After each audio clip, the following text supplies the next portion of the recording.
بسم اللہ الرحمن الرحیم وبہ نستعین سبحانک لا علم لنا الا ما علمتنا انک انت العلیم الحکیم الحمدللہ رب العالمین والصلاة والسلام علی سید المرسلین وعلی آلہ وصحبہ اجمعین ومن تبعهم بإحسان الى یوم الدین. اعوذ باللہ من الشیطان الرجیم. بسم اللہ الرحمن الرحیم. یریدون لیطفئوا نور اللہ بافواہہم واللہ متم نورہ ولو کرہ الکافرون. هو الذي ارسل رسوله بالهدى ودين الحق ليظهره على الدين كله ولو كره المشركون. محترم حاضرین، شبہات کے فتنے اس ضمن میں ہمارا سلسلہ جاری ہے اور گزشتہ 2 ہفتہ اس کے پروگرام کا ناغہ ہو گیا، ورنہ ہمیں اگر یہ سلسلہ جاری ہوتا تو بعض باطل فرقوں اور ان کے موجودہ دور میں مسلم گروہوں پر اثرات سے متعلق گفتگو میں ہم داخل ہو چکے ہوتے، لیکن فی الحال ہماری گفتگو غالباً ایک درس اور چلے گی اس سے متعلق کہ خارجی طور سے اسلام اور مسلمانوں کو احساس کمتری میں مبتلا کرنے کے لیے نئی مسلم نسل کو دین کے تعلق سے بیزاری یا اس کی تحقیر کا مزاج دینے کے لیے ایسے شبہات ان کے دل میں پیدا کرنے کے لیے کہ وہ قرآن اور حدیث کی تعلیمات کو، تاریخ کو، اسلامی احکامات کو کمتر نگاہ سے دیکھیں، جدید دور اور اس کے تقاضوں کے خلاف سمجھیں، اور نتیجے میں وہ بہت سارے دینی احکامات کا براہ راست نہ صحیح اشارے کنائے اور گھوم پھر کر اس کا انکار کرے، اسے قبول نہ کرے. شبہات کے فتنے یہی ہیں کہ آدمی ایسے شبہات کا شکار ہو جائے کہ قرآن حدیث سے ثابت شدہ عقائد اور احکام کو قبول کرنے سے اس کا دل انکار کرے، تردد میں پڑ جائے، شک شبہ میں مبتلا ہو جائے، اور دین کی جو حقانیت ہے، اس کی جامعیت ہے، اس کو گویا قبول نہ کرے. چنانچہ اس ضمن میں جو بنیادی عنوان جاری تھا اس کے تحت میں 4 نمبر پر انہوں نے کہ کس طریقے سے یہ شبہات کو ہوا دیتے اور فروغ کرتے ہیں، اس کے زندگی کے مختلف شعبوں کے اندر ان کے جو منصوبے زیر عمل ہیں، جاری ہیں، اور جو بہت سارے مسلمان نوجوانوں اور نئی نسل پر اثر انداز ہوتے رہے ہیں اور ہو رہے ہیں. ان میں سے 4 نمبر پر انہوں نے ذکر کیا اثارت الشبہات. اس سے پہلے والا تذکرہ کیا تھا کہ جو اہل بدعت گروہ ہیں ان بدعتی گروہوں کو اہمیت دینا اور ان کے کارناموں کو بڑھا چڑھا کر پیش کرنا.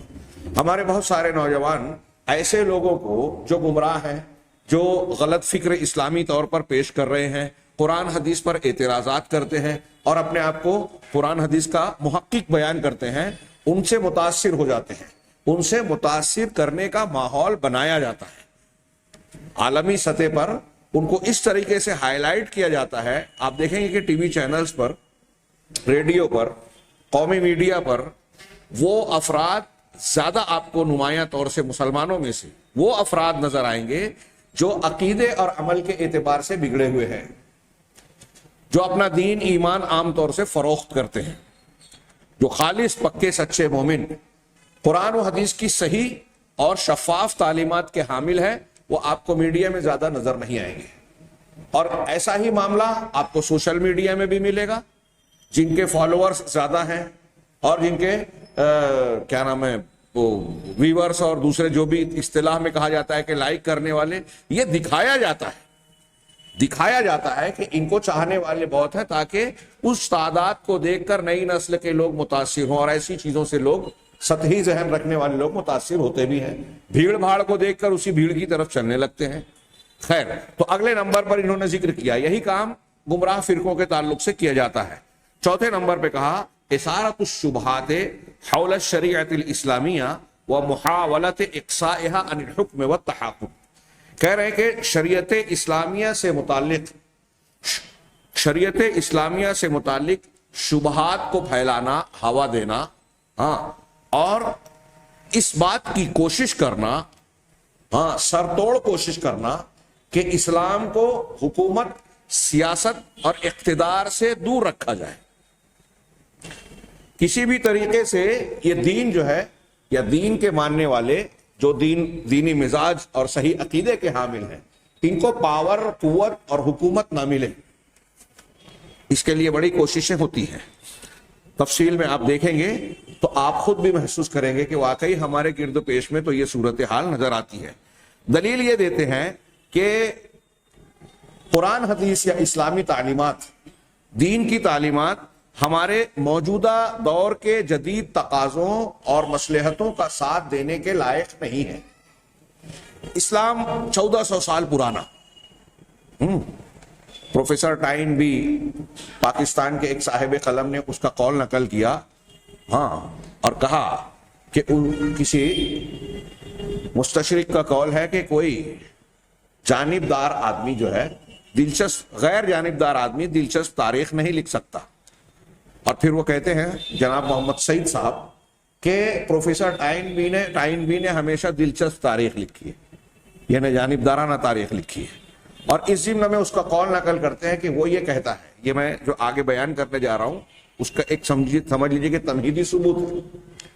تو اس نے یہ لکھا کہ محمد رسول اللہ صلی اللہ علیہ وسلم کی شخصیت، سیرت اور آپ کی تعلیمات کسی دیہاتی اور گاؤں کے زندگی کے لیے تو نمونہ ہو سکتی ہے، جدید دور کی سائنسی ترقی یافتہ تہذیب و ثقافت میں اعلیٰ ترین مقام پر پہنچی ہوئی تہذیب کے لیے محمد صلی اللہ علیہ وسلم کی تعلیمات کفایت نہیں کرتی، نمونہ نہیں بن سکتی۔ یہ اس کا کہنا تھا پروفیسر ٹائن بی کا۔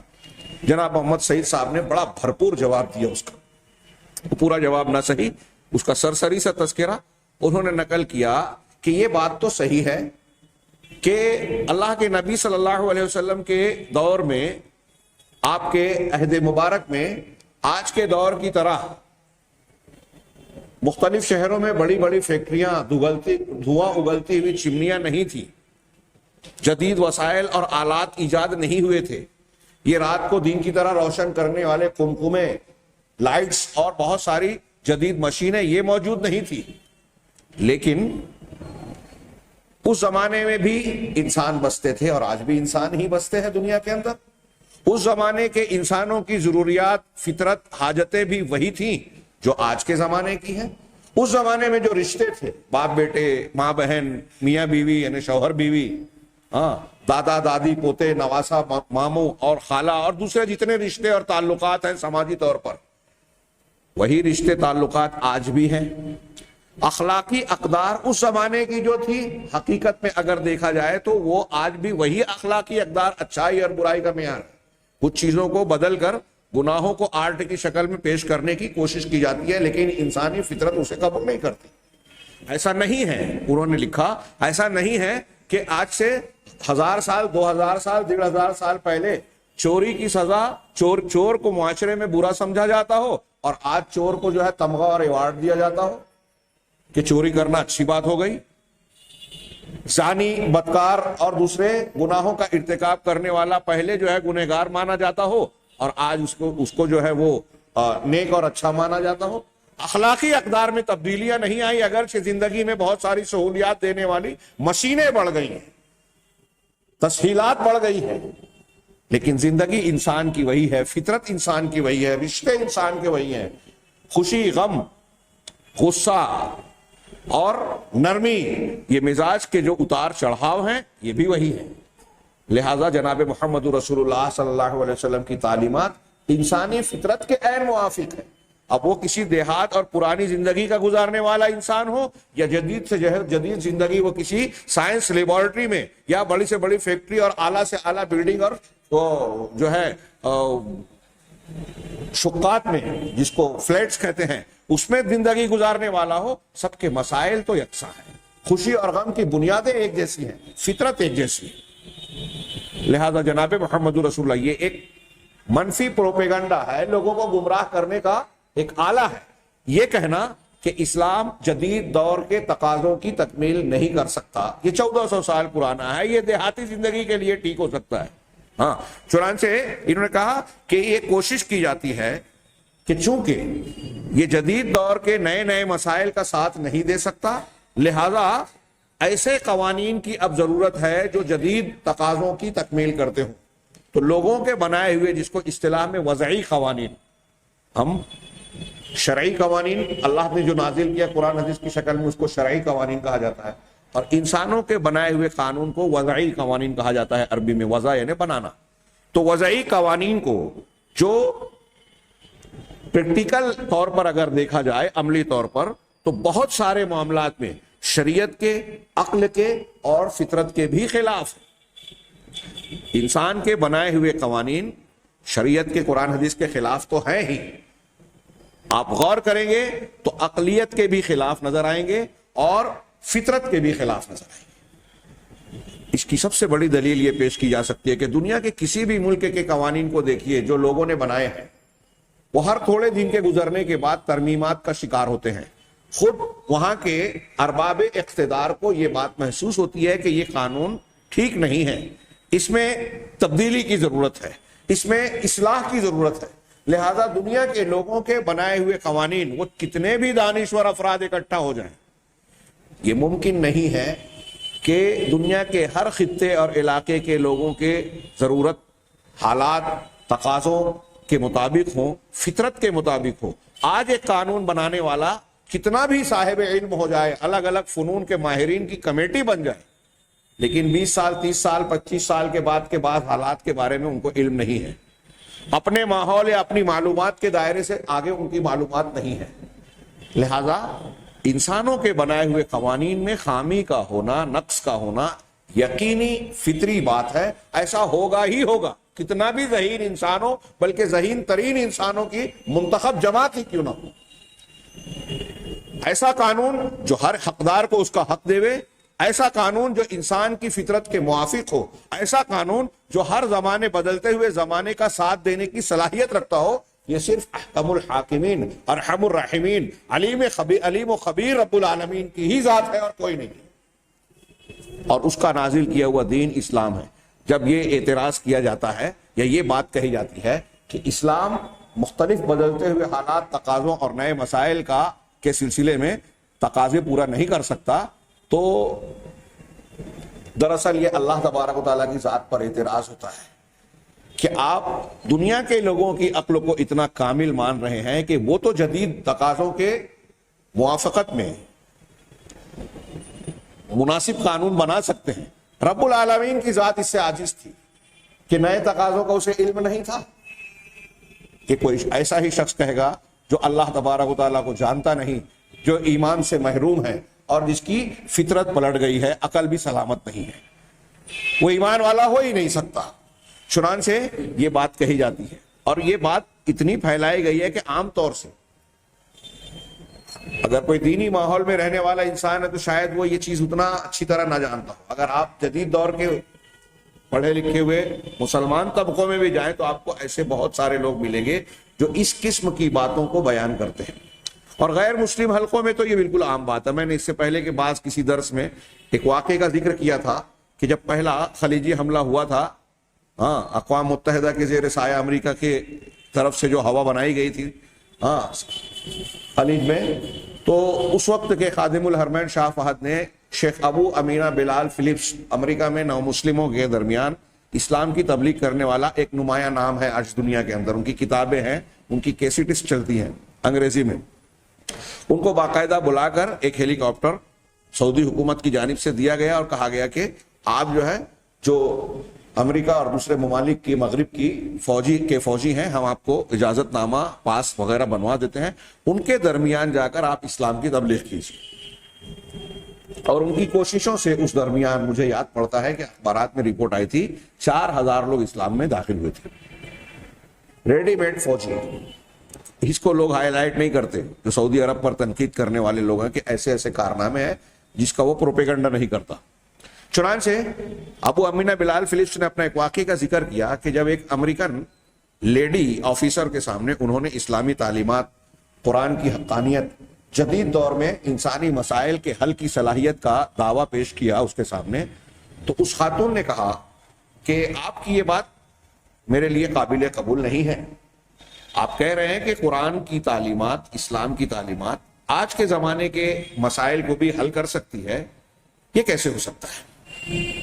میں نے بائبل پڑھا ہے، توریت انجیل کو پڑھا ہے، میں نے اس میں جو چیزیں پڑھی ہیں مجھے بالکل صاف نظر آتا ہے کہ آج کے جو تقاضے ہیں، انسان کی ضروریات اور مسائل ہیں، ان چیزوں کے بارے میں یہ پرانی کتابیں مناسب رہنمائی نہیں کرتی یا بعض جگہ خاموش ہے. تو ابو امینہ بلال فلپس نے کہا کہ کیا آپ نے قرآن اور قرآنی تعلیمات کو پڑھا؟ کہا نہیں پڑھا ہے، لیکن 1400 سال پہلے جب یہ اتری ہے تو میری عقل نہیں قبول کرتی. تو یہ اسی پروپیگنڈے کا گویا نتیجہ تھا. تو ابو امینہ بلال فلپس نے ان سے کہا کہ ہمارا یہ ماننا ہے، دعویٰ ہے اور علمی بنیاد کہ یہ قیامت تک، آج ہی نہیں آگے آنے والے مسائل میں بھی انسان کی رہنمائی کرنے کے لیے کافی ہے. اب آپ کو اگر ایسا لگتا ہے کہ ایسا یہ نہیں کر سکتا تو آپ کچھ موجودہ دور کے کچھ مسائل پیش کیجئے کہ اس معاملے میں قرآن کیا کہتا ہے. ہم آپ کو قرآن سے نکال کے بتائیں گے. ابھی نہیں بتا سکا تو 2 روز 3 روز کے بعد کل کے دن میں بتانے کی کوشش کروں گا. کہا یہ اچھی بات ہے. اس نے کچھ غور و فکر کرنے کے بعد بعض مسائل بطور نمونہ پیش کیا اور بتائیے کہ قرآن حدیث اس میں کچھ آپ کا اسلام اس سلسلے میں کوئی رہنمائی کرتا ہے. شیخ ابو امینہ بلال فلپس نے جب اس کا جواب قرآن سے دیا تو وہ حیرت زدہ رہ گئے. اس سے کہا واقعی یہ تو حیرت انگیز بات ہے اور واقعی بہت مناسب حل ہے. انہوں نے اس کو ایکسپلین کیا. مسائل کا اخبار کی رپورٹس میں ذکر نہیں تھا. بہرحال وہ حیرت زدہ ہوئی. اس نے قبول کیا اور کہا کہ مجھے ایک قرآن دیجئے انگریزی ترجمے کے ساتھ. انہوں نے دیا اور چند دنوں میں ہی اس نے مطالعہ کر کے کہا کہ میں اسلام قبول کرتا ہوں. میرے ذہن و دماغ میں حاشیہ خیال میں بھی یہ بات نہیں تھی کہ 1400 سال پہلے نازل ہونے والی کتاب، آسمان سے اترنے والی کتاب آج کے مسائل میں کو حل کر دی ہے. پڑھنے والا اس نتیجے پہ پہنچ رہا ہے اور یہ پروپیگنڈا پھیلایا جا رہا ہے اس کے برخلاف. پھر اس میں واقعے میں تھا کہ اس کا شوہر جو امریکہ میں تھا اس وقت، وہ بھی امریکن فوج کے اعلیٰ منصب پر کسی پوسٹ پر تھا. انہوں نے اس کو فون کیا کہ میں نے اسلام قبول کر لیا اور واقعی یہ سچا مذہب ہے، میں نے تحقیق کی ہے. میں آپ کو بھی مشورہ دوں گی کہ قرآن پڑھو اور اسلام قبول کرو. سچا دین ہے، آسمان سے نازل شدہ آخری شفاف دین ہے. اور انہوں نے اپنی بیوی کو، وہ جانتے تھے، انہوں نے بھی تحقیق کی اور اسلام قبول کر لیا. یہ میں مثال دے رہا ہوں جو ان اعتراضات کا جواب بھی آتا ہے. آگے یہ کہہ رہے ہیں کہ اسلام کو جدید تقاضوں کی تکمیل کرنے والا نہ بتا کر، ہاں ایسے قوانین کو سیاسی اعتبار سے حکومت میں داخل کرنے کی کا پروپیگنڈا، مزاج اور ماحول بنایا جاتا ہے. آج بھی بولا جاتا ہے کہ اسلام جدید تقاضوں کو پورا نہیں کر سکتا، لہذا اس کو حکومت سے، سیاست سے دور رکھا جائے. چنانچہ نئے قوانین، نئے حالات میں نئے قوانین کی ضرورت ہے. انسانوں کے بنائے ہوئے قوانین اختیار کیے جائیں اور سیکولر مذاہب کو فروغ دیا جائے، پھیلایا جائے. سیکولر، یہودیوں کا بنایا ہوا جمہوری نظام. یہ جو جمہوریت اور سیکولرزم ہے، سیکولرزم مانے لادینیت والا، لادینی، سیکولر مانے لادینی. لوگ کہتے ہیں کہ اس کا مقصود یہ ہے کہ جہاں سیکولر حکومت ہوگی وہاں کسی مذہب کا دخل نہیں ہوگا. لیکن اہل علم نے تحقیق کر کے بتایا کہ یہ اصطلاح بنائی گئی اور پوری دنیا میں اس کو ترویج دی گئی. اگرچہ یہ دعویٰ کر کے کہ کوئی مذہب نہیں چلے گا، لیکن مقصود اس کا اصل یہ ہے، ہدف یہ ہے کہ اسلام کو حکومت میں آنے نہ دیا جائے. دوسرا مذہب عیسائیت چلے گی، ہندو دھرم چلے گا، دوسرا مذہب چلے گا، اسلام نہیں چلے گا. چنانچہ سیکولر مذاہب کو مسلمان معاشروں میں فروغ دیا جائے اور اسلام کے بطور دین تبلیغ کرنے والے، پھیلانے والے اور اس راستے میں کوشش اور محنت کرنے والوں کا پر حملہ کیا جائے، ان کا رد کیا جائے، ان کو شکوک و شبہات میں مبتلا کیا جائے. اسی طریقے سے جو لوگ شریعت اسلامیہ کی حکومت کی بات کرتے ہیں، اس کا نعرہ دیتے ہیں، ان کو بدنام کیا جائے، ان پر حملہ کیا جائے. کبھی ان کو دہشت گردی کے الزام سے متصف کر کے کہ یہ لوگ جو ہے سیاسی اسلام کے ماننے والے ہیں، اور کبھی ان کو اس بات کا وتارتاً یتہمون، کبھی یہ الزام دیتے ہیں کہ یہ لوگ جو اسلام کو حکومت میں لانے کی کوشش کر رہے ہیں دراصل یہ دین کے راستے سے اقتدار کے خواہاں ہیں، اقتدار چاہتے ہیں. اور کبھی یہ کہتے ہیں کہ ان فی الحکم بالشریعۃ نشرا للطائفیہ بین ابناء المجتمع المکون من طوائف ونحل مختلفہ، کہ اگر ہم شریعت اسلامیہ کی حکومت میں اسلام کو داخل کریں گے تو دراصل ایک ایسا ملک کا سماج اور معاشرہ جو مختلف گروہوں اور مختلف قومیات، گروپوں پر مشتمل ہے اس کے درمیان تعصب اور خلیج پیدا کرنے اور دیوار کھڑی کرنے کے مترادف ہے. اس سے جو ہے ان کے درمیان تعصب پیدا ہوگا, یہ دعویٰ کیا جاتا ہے. اور کبھی یہ کہتے ہیں کہ اسلامی شریعت جو ہے وہ اس کو حکومت سے دور رکھا جائے, اس میں سیاست کو داخل نہ ہونے دیا جائے. ہاں, اس ذریعے سے دعویٰ, یہ بات کہنے کا ایک دعویٰ, ایک دلیل یہ دی جاتی ہے کہ اسلام تو ایک صاف شفاف اور صاف ستھرا دین ہے, پاکیزہ دین ہے, اور سیاست جھوٹ, مکر و فریب, مکاری, عیاری اور نفاق پر مشتمل ہے. موجودہ دور کی سیاست یہ جھوٹ اور مکر و فریب پر چل رہی ہے, اور اسلام پاک صاف اور دیندار مطلب پاکیزہ مذہب ہے. اس لیے مناسب ہے کہ اسلام کو ایسی قبیح اور گندی چیزوں سے دور رکھا جائے تاکہ یہ آلودہ نہ ہو. یہ جتنے بھی دعوے کہے گئے ہیں, آپ تھوڑی دیر کے لیے اگر غور کریں, خبروں میں جائیں یا ماحول پر غور کریں, تو آپ کو یہ بات اخبارات, ٹی وی چینلز اور گفتگو بات چیت میں آپ کو بہت کثرت سے نظر آئے گی. ہمارے یہاں خود جو بیٹھے ہوئے ہیں, آپ غور کیجئے کہ موجودہ ماحول میں ہمارے گرد و پیش میں جو لوگ سیاسی سرداری کرتے ہیں, جن کو ٹکٹ ملتا ہے, آج سماج کے کون سے لوگ کارپوریٹر یا دوسرے ایسے بنتے ہیں, کون سی علمی صلاحیت, شرافت, نیکی اور اچھائی دیکھی جاتی ہے. مجھ سے ایک صاحب نے ایک مرتبہ کہا کہ ہمارے یہاں لوگ لیڈروں کو برا کہتے ہیں. میں کہتا ہوں کہ لیڈروں سے زیادہ خطرناک آج عوام ہو گئے ہیں. تو میں نے کہا وہ کیسے؟ تو انہوں نے کہا کہ مولانا صاحب آپ مجھے ایک بات کا جواب دیجئے کہ آپ کی مسجد کے جو امام صاحب, ایسے امام جن کی شخصیت کو سب لوگ ان کے پیچھے نماز بھی پڑھتے ہیں اور ان کو دیندار اور اچھا مانتے ہیں, اخلاقی اعتبار سے, دینی اعتبار سے, معاملات کے اعتبار سے, اور وہ صاحب علم ہے, سوجھ بوجھ والے آدمی ہیں, سب کچھ مانتا ہے پورا محلہ, پورا علاقہ, لیکن ایسے امام صاحب کو اگر آپ الیکشن میں کھڑا کر دیں آج, تو کیا وہ جیتے گا؟ میں مسکرانے لگا, کہا نہیں جیتے گا نا. کہا ہاں. تو کہا کون خطرناک ہوا؟ پبلک خود اچھے لوگوں کو چن کر نہیں دینا چاہتی.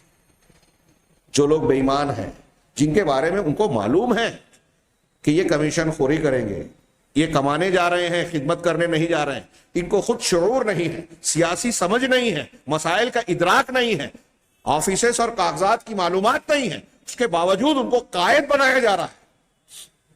یہ سارا, اب یہ بتائیے کہ یہ عقل قبول کرتی ہے؟ وہ جو جمہوری معاشرے جنہوں نے اس کو پھیلایا, ان کے یہاں بھی وضعی قوانین کو ماننے والے بھی پڑھے لکھے لوگوں کو چنتے ہیں. ہمارے یہاں کیسے لوگوں کو؟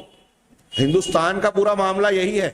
ہاں, حکومت صاف شفاف سیاست کے دعویٰ کرتی ہے, اور اخبارات میں آتا ہے کہ ان کے اتنے 100 لوگ جو ہیں ان پر مختلف قسم کے کیسز درج ہیں, مجرمانہ قسم کے کیسز, اور اس میں سے بعض ایسے بھی ہیں جن کے خلاف سزا کا فیصلہ ہوا لیکن روک لگا دی گئی, بچاؤ کیا گیا. ایسے لوگوں کو بنایا جا رہا ہے. میں یہاں ایک بات اور بھی کہنا چاہتا ہوں کہ ایک طرف تو ہم یہ دیکھتے ہیں کہ اسلام کو سیاست سے, حکومت سے دور رکھا جائے, یعنی مسلمان اسلامی بنیاد پر جو لوگ دعوت و تبلیغ کا کام کرتے ہیں وہ قوت اور طاقت میں نہ آ سکے. یہ بڑے پیمانے پر عالمی سطح پر کوشش ہوتی ہے. ہمارے یہاں چھوٹے پیمانے پر بھی آپ دیکھیں کہ جو لوگ اقتدار کے بھوکے ہیں, اپنے اقتدار کو قائم رکھنا چاہتے ہیں, کام کریں یا نہ کریں, وہ اپنے سامنے کسی دوسری طاقت اور کسی دوسرے کام کرنے والے کو پیدا ہونے بڑھنے نہیں دیتے. اگر کوئی کام کرتا ہوا نظر آتا ہے تو اس کے کاموں پر روک لگاتے ہیں. وہاں دین, اللہ کا خوف کہ وہ دینی کام کر رہا ہے, وہ جماعت اچھا کام کر رہی ہے, اس سے کوئی لینا دینا نہیں ہے. اسے ایسا لگتا ہے کہ یہ کام ہوگا تو میں مر جاؤں گا. یہ مزاج بھی دراصل شبہات کے فتنے سے دیا ہوا ہے. ایسا کرنے والے آج ہمارے گرد و پیش میں موجود ہیں کہ درس سے روکنا, تقریر سے روکنا, یہ سب معمولی بات سمجھتے ہیں. ان کے گرگے, چمچے اور یہ سب اس میں بڑی محنت کرتے ہیں. ہو سکتا ہے مجھے میری اس بات کو سن کے آپ لوگوں کو لگ رہا ہوں میں کوئی خاص بات کر رہا ہوں, نہیں, یہ عمومی بات ہے. اور کیا آپ اسے معمولی بات سمجھتے ہیں؟ کسی موقع پر میں نے بہت پہلے بیان کیا تھا, یہ خطبہ جمعہ اس موضوع پر انشاءاللہ دینے والا ہوں کہ قرآن نے بار بار کافروں کا ایک عمل ذکر کیا, یصدون عن سبیل اللہ, یہ اللہ کے راستے سے روکتے ہیں. کیا مطلب ہے اللہ کے راستے سے روکنے کا؟ کسی راستے پہ جو ہے بند ماننا, یہی نا دین کا, دعوت و تبلیغ کا. ہاں, قرآن و حدیث کو سنانے کا کام جو ہے وہ رک جائے, رکاوٹ ڈالی جائے, جو دین کا کام کرتا ہے اس کی شخصیت کو مجروح کیا جائے، اس پر الزام لگایا جائے، اس کو بدنام کیا جائے، اس کو لوگوں سے دور کیا جائے، وہ کام کرنے کے لائق نہ رہے۔ کیا یہی سب کچھ آج ہمارے سماج اور معاشرے میں خود مسلمانوں کے ساتھ نہیں کر رہا ہے؟ کہ ایجنڈا بڑے پیمانے پر غیر مسلموں کا ہے، مسلم دشمن طاقتوں کا۔ آپ اچھا کام کرنے جائیں تو بہت رکاوٹ، آپ اگر برائی کا کام کر رہے ہیں تو خاموشی اختیار کریں گے۔ ہمارے ہاں سودی لین دین ہو رہا ہے اور نہ جانے کون کون سی برائیاں ہو رہی ہے، اس پر اتنے زیادہ فکر مند اور مہم کی طرح، مشن کی طرح کام کر کے ان برائیوں کو روکنے والا عمل آپ کو سماج میں کہیں نظر نہیں آئے گا۔ لیکن اگر کوئی اچھا کام کر رہا ہے تو مہم کی طرح کام کر کے اس کو روکنے کی عمل کوشش آپ کو دکھائی دے گی اپنے گرد و پیش میں۔ کیا یہ اچھی بات ہے؟ یہ میں ایسا مانتا ہوں قرآن و حدیث کی روشنی میں علی وجہ البصیرت کہ یہ اللہ کے عذاب اور غضب کو دعوت دینے کے مترادف ہے۔ کسی کو اگر اختلاف ہے تو دلائل کی طرف مراجعہ کرے، علماء سے سوال کر لے، تحقیق کر لے۔ یہ ایک بات۔ دوسری بات یہاں ضمناً ایک اور بھی وضاحت میں کر دوں کہ جب یہ بات ہم کہہ رہے ہیں کہ غیر اسلامی حکومتیں، طاقتیں، عالمی طاقتیں ایجنڈے کے تحت، منصوبے کے تحت یہ کام کر رہی ہیں کہ مسلمانوں کو حکومت میں آنے نہ دیا جائے، ان کی طاقت بڑھنے نہ دیا جائے، ان کو اقتدار نہ مل سکے، خاص طور سے خالص اسلام کی تبلیغ اور دعوت کرنے والے یہ جو کوشش کرتے ہیں یا جو سطح پر، اس کے تناظر میں ہم جب اس کا تذکرہ کیا کہ یہ اسلامی سیاست والے ہیں یا یہ دہشت گردی والے ہیں، تو ہمارا دماغ جاتا ہے کہ ایک خاص طبقہ جو عالم اسلام میں تحریکیوں کے نام سے جانے جاتے ہیں، جو آج کل کے جدید دور کے عرب علماء کے الفاظ میں جدید دور کے خارجی اور مکفرین ہیں، مسلمانوں کے علماء اور حکمرانوں کو کافر قرار دینے والے ہیں۔ عالم عرب میں جو تنظیم اس فکر کے ساتھ کام کرتی ہے وہ اخوان المسلمین کہلاتی ہے۔ بر صغیر میں جماعت اسلامی ان کی فکر کے تقریباً موافق ہے، بہت کم معاملات میں ان سے کچھ الگ ہوگی۔ اس لیے اگر اخوانی بات کہی جائے تو جماعت اسلامی کہی جائے تو اخوانی، یہ دونوں قریب قریب ہوتے ہیں۔ ان کا مزاج اسلامی سیاست کا ہے۔ تو جب ہم یہ بات کہتے ہیں تو لوگ ایسا سمجھتے ہیں کہ اس سے مراد وہ لوگ ہیں۔ کہیں کہیں ایسا ہو سکتا ہے کہ ان کو روکا گیا، لیکن حقیقت یہ ہے کہ اسلامی سیاست کی فکر کی بنیاد پر مولانا ابو العلا مودودی صاحب، شیخ حسن البنا اور سید قطب وغیرہ نے کی جو فکر آگے بڑھی، تو اس نے پیمانے ہی تبدیل کر دی۔ اسلامی سیاست کی بجائے سیاسی اسلام بنا دیا۔ شیخ عبید اللہ کشمیری رحمہ اللہ ہمارے یہاں آیا کرتے تھے، اللہ ان کو غریق رحمت کرے۔ 20 سال جماعت اسلامی میں رہے، پھر اس سے توبہ کی اور بہت شدید مخالفت کی اور کتاب لکھی، اسلامی سیاست یا سیاسی اسلام۔ اب یہ لوگ جو سیاسی، یعنی مطلب کیا ہوا اس کا کہ اسلام سیاست کا ایک جز ہے۔ اصل اسلام تو ایمانیات، منہجیت سے جڑا ہوا ہے، لیکن انہوں نے جب سیاست اور اقتدار کو اقامت دین کے نام پر اہم اور بنیاد بنا دیا تو اب نتیجہ کیا نکلا کہ فرع اصل بن گئی، اصل فرع بن گئی۔ سمجھے آپ یہ جملہ؟